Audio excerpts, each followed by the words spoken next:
Fluksi udhëtarëve në aeroportin ndërkombëtar të Prishtinës Adem Jashari mbetet I lartë edhe këtë sezon veror. Krahas mërgjimtarëve që po kthehen për pushime, Kosova po mirëpret edhe një numër në rritje të turistëve të huaj.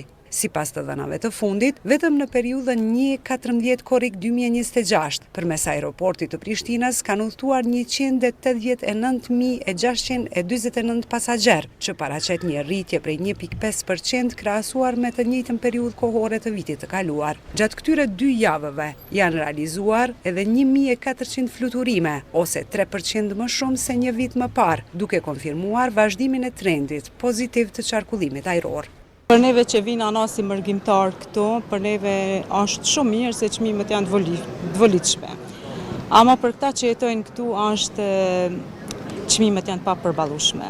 Janë çmimet shumë të larta. Ushqimore si këto për sose ose diçka kështu që më vjen me ble për fëmijë, është ka që janë shumica pak më lirë se këtu.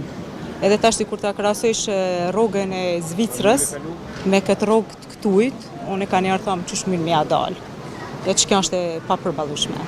Përtej kostos së jetesës, vizitorët vlerësojnë se Kosova po ndryshon nga viti në vit, me investime në infrastrukturë dhe zhvillim të shërbimeve. Shumë mirë është, ma mirë bëhet, a mirë është. Nuk ka ndallim ku me di sot ma, diçka ka, diçka janë parafërta. Mirë, gjithçka mirë është. Për afërta çmimet me juve atje? Ja, me këtu me krahasu janë do janë ma shtrejt, do janë ma lirë këtu, atje janë ma shtrejt, atje janë do ma lirë, këtu janë ma shtrejt. Nuk ka ku me di çfarë. Ndërkohë, autoritetet presin që numri I turistëve dhe mërgjimtarëve të vazhdojë të rritet gjatë javëve të mbetura të sezonit veror.